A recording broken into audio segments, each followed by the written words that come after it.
Welcome to the channel. I teach CAT Computer Application Technology for grade 10 to 12, where we break down past exam papers so you can understand how questions are asked and how to answer them effectively. If you want to pass your exams with confidence, watch this video.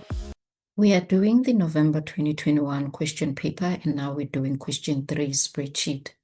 They have given us the instructions, and make sure that you read the instructions properly before you answer the questions. We should either use a formula or functions for all calculations in spreadsheet, and then use absolute cell reference only when necessary to ensure that the formula are correct when you copy it to other cells in spreadsheet. As you all know, absolute cell reference is when you use dollar signs so that when you copy the data, it doesn't change. And then the question says, open the 3 project spreadsheet, which contains details of cleanup mission that started in 2019, including some projects planned for the future. As you can see on my screen, I have divided into 2. On the left-hand side is the 3 project spreadsheet file, and on the right-hand side, we have our question paper. And then they say work in the sheet 1 worksheet, and then 3.1 says insert the 3 logo picture found in the examination folder in cell A1 so that it covers the entire cell. So the main question here is so that the image covers the entire cell. So to do that, we're going to select our cell, which is A1, and then we're going to go to Insert tab.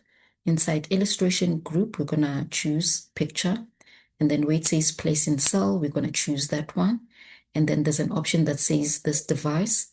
The reason for that, because we have saved the data files in our device. And then we're going to select the 3 logo, and then we're going to say Insert. As you can see, it is inserted in a cell and it covers the entire cell. Question 3.2 says, fill the cell A3 to appear the same as cell A2. What they're saying is cell A2, as you can see, there's a graphic background color, and then A3 should be the same as A2. So to do that, we're going to select A2, and then we're going to go to Home tab. Inside Clipboard Group, we're going to select the Format Painter, and then as you can see, it is selected the A2 cell, and then we're going to click on A3. As you can see, A3 and A2 is the same. Question 3.4 says use a function in cell F3 to determine how many projects have a budget greater than 55,000, column F. So a COUNTIF function counts the number of cells in a range that meet a single criteria or condition. So in this instance, we're going to do our calculation here inside F3, and the column that we are focusing on is the project budget column. So to do our calculations, we're going to say equal sign COUNTIF, and then we're going to select our range from column F, and then afterwards we're going to say greater than 55,000, and then we'll press enter, and then our answer is 22 because the project budgets that are greater than 55,000 is 22. So the reason why we should put quotes inside this greater than sign 55,000, it is because whenever logical operators are used, we should put quotation marks inside it.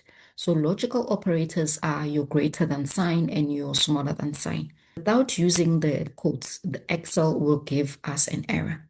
Just to give you a background of what I'm talking about, I'm going to remove the quotes and then I'll press enter. As you can see, Excel is giving us an error message because we didn't put our logical operator signs inside the quotes. Question 3.5 says, the data in column G incorrectly displays values for recycling air pollution. Apply a spreadsheet feature to column G to fill the cells with the color of your choice whenever the targeted pollution, column C, is indicated as air pollution.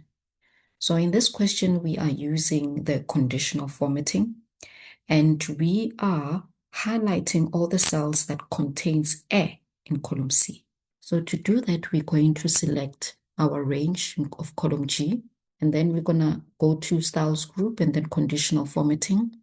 And then we'll choose new cell rule, and then we'll choose user formula to determine which cells to format. And then inside the format value, where this formula is true, we're gonna say equal sign C6 should be equals to A. So we are telling Excel that highlight all the cells that contain A.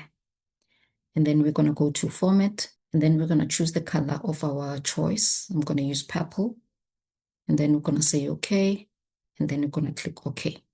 As you can see, all the cells that contain A are highlighted. Question 3.6 says a project is categorized as small, medium, or large, depending on the number of participants in column D involved in the project. Insert a suitable lookup function in cell J6 to determine the project category for the first project based on the number of participant column D and the list in the categories worksheet. So here on the spreadsheet, we have the projects listed in this worksheet, right? So each project has a number of participants in column D. So in J6, we must look at D6, the number of participant, and then afterwards we would need to look at the category sheet and return the correct category between small, medium, and large. So in simple English or in plain English, we look at the number of participants for the project in cell D6. Then we go to the category sheet and find which category that number falls into, and then we return the correct number in J6. So as we all know that we have types of lookup functions. We have the VLOOKUP and the HLOOKUP. The VLOOKUP searches for the vertical data from top to bottom, and the HLOOKUP returns or look up the values from horizontal values from left to right.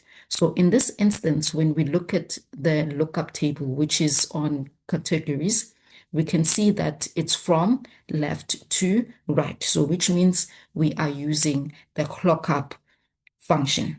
To do that, we are going to go to J6. We're going to say equal sign, lookup, and then we're going to select D6, which is the number of participant. And then afterwards, we are going to go to our categories table, which is the table array.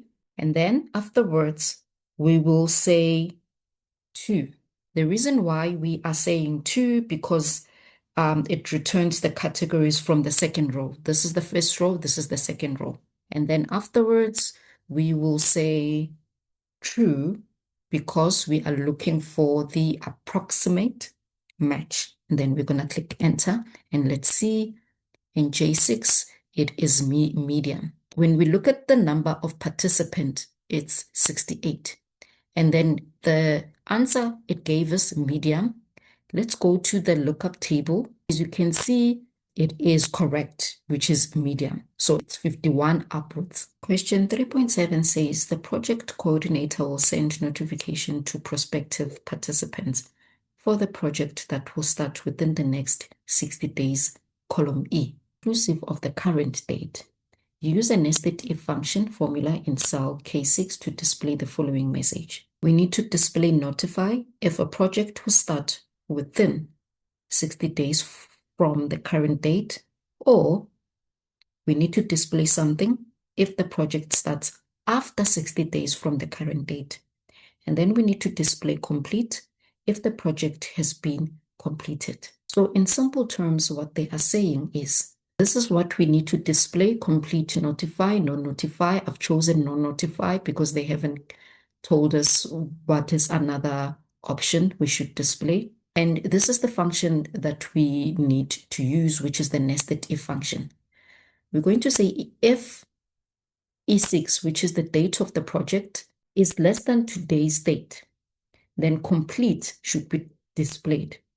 Complete is the project that has already happened. And then if E6 is less than and equals to today's date plus 60 days, which means notify should be displayed, and these are the current projects. And then or else the nothing should be displayed. We would go to case 6, and then we'll say equal sign if E6 date of project less than today, complete must be displayed. If E6 is less than equals to today plus 60 days, notify should be displayed, or else nothing should be displayed. Then we're going to press enter. As you can see, I have gotten complete. Why? The project has been completed. So it has been completed in previous years, which is 2021. So when we're done with this, we're going to save and then we're going to close our project.